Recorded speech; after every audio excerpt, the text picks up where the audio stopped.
Okay guys, welcome back to another blog. Okay, hey, my name's Jim Montram, your favorite instructor, many of you for your pre-license 20-hour required class, and also that dreaded 8-hour every year continuing ed. And I want your business, man. I appreciate it. And I also want to say, number one, thank you guys. It's been amazing since I put this blog out, how many emails I'm getting about the topics. Also, I want to throw this in. If you guys have any topics you'd like me to talk about, maybe you have something, and I'm getting a lot of emails, and that's where some of this stuff is coming from. So keep them coming, man. Send them to me. If I can research it and put it on the blog, I'm more than glad to. Okay, and remember, those of you that are new, that have not seen me before, remember, at the end of this blog, I'll ask you a question. If you email me back, I put you in a drawing. I'm going to give away about 20 free CE classes at the end of the year. Win a free class, man. Your CE might cost you nothing, all right? And also, guys, send me around, man, if you can. If you like what you see in your company, put me on your email blast to all your LOs. I really appreciate it. Okay, let's talk about topic number one for today, the blog. Okay, been getting a lot of questions, a lot of calls about mini correspondent lenders. Okay, and I told you in my last blog, I was up in Washington, D.C., met with Dan Brown, head counsel up at CFPB, and asked him about this. And I said, when you guys audit, what are you looking for to determine are they a true correspondent or are they a broker in disguise? Okay? Now, and again, guys, remember why brokers are claiming mini correspondent status, and they're pushing us that way. Because when you're a lender, you're not subject to that 3% QM cap. You don't have to disclose why, your yield spread premium that you're receiving when you sell the loan after the fact. That's the why a lot of people are going that direction, and they're not subject to the 3% cap. Now, let's talk about this real quickly. All right, now, what are they going to be looking for if they audit to determine are you a true correspondent or are you a broker? About three things. Number one, do you sell that loan right away? Hey, if you're assigning those loans immediately at closing, and may I add, selling them to one lender only, you're going to be in trouble. They want you holding those loans for a minimum 60 to 90 days. And for those of you that are in Florida, a lot of my customers are, the state of Florida has a cap. You can only service it for 120 days. After that fact, 120 days, you have to be a full lender, $250,000 net worth, okay? Number two, they're also looking for, guys, underwriting. They want to see basically that you have an in-house underwriter.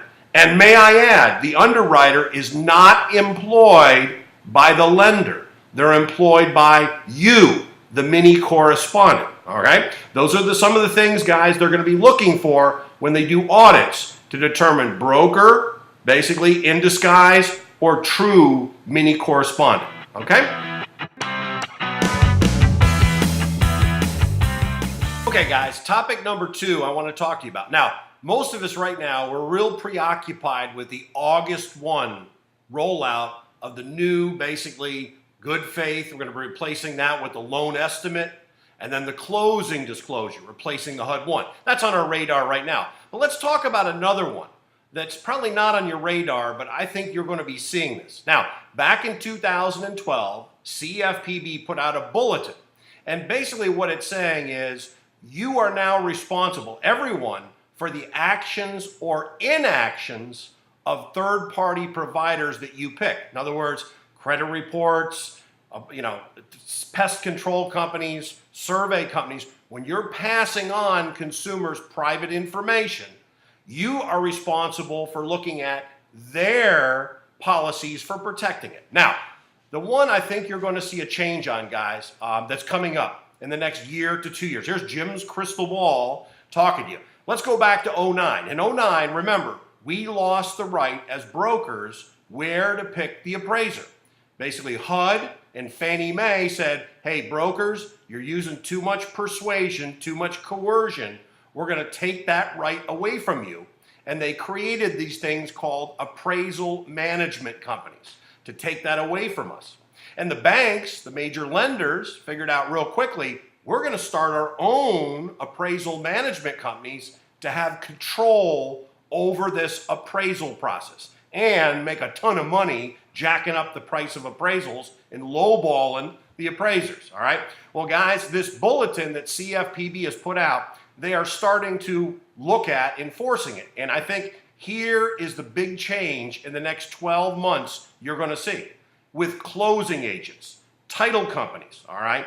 And what it's going to boil down to is, again, a lot of the banks, the lenders out there realizing that they're responsible for the actions of third parties, the closing agent. They are going to be the ones to dictate where closings will occur. Pretty much now, currently, in a lot of these deals, if there's a realtor involved in a real estate sales contract, typically the seller is willing to pay for the home buyer's title insurance, so the buyer gives up the right where to close the loan for that fact. Well, going forward, I think what you're going to see in the next 12 months, the lenders are going to provide basically to everybody, here's a list of title agents, title companies that we have on our approved list. And it's going to shrink dramatically from what we have today. Trust me, if I was a small title agent, I would not be liking this change, okay? But again, because CFPB is basically saying, hey, the guy with the deepest pockets, that got the money, is going to be responsible for everything in that transaction. A change that, again, not necessarily going to affect us, but I think the title agents, closing industry, that will affect them greatly. Look for that next year. Guys, third and final topic for today about the blog, okay? Release of debts after bankruptcy. Now, most of us probably think that once someone files for bankruptcy, unsecured consumer debt is typically removed from someone's credit report. Well, we were finding the U.S. basically federal bankruptcy court in New York was finding that many lenders were not doing that. Even though someone had filed, went through bankruptcy, debts had been discharged, they remained on the credit report. And now they're starting to go after a lot of the major banks saying that, hey, you have to update these consumer credit reports. Recently, Bank of America and JP Morgan have agreed to go back once someone has went through bankruptcy and those debts were discharged to update people's credit reports, okay? Also under investigation, Citigroup and the old GE Capital for failing to delete things, derogatory credit, off consumers' credit report after bankruptcy, because they say there's about 1.5 million people that are affected by this. Many of these people found themselves literally, even though a debt was discharged, they still had to pay it off to get loans. Very unfair, all right? So again, look for that in the future. Because remember, on a previous blog, what did I tell you? Half of all derogatory debt in people's credit is medical.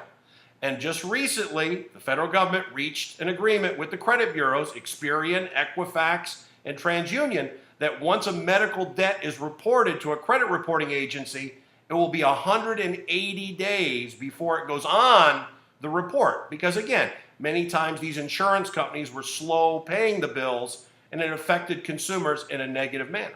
All right, so that's a good change for consumers, guys. All right, hey guys, I want to say thank you, number one, for watching the blog. Now, you're all waiting for the free CE question. Okay, here it is, guys. Real quick question, all right? If you're going to claim mini correspondent status, what is the suggested minimum amount of time per CFPB you should retain servicing of that loan before you sell it, okay? Email me back that answer, put you in the drawing for the free continuing ed course, okay? So guys, once again, keep the questions coming. I want to hear about them, okay? And remember, we don't look at your past, we credit your future. See you in a couple weeks, guys. Thank you. Bye-bye.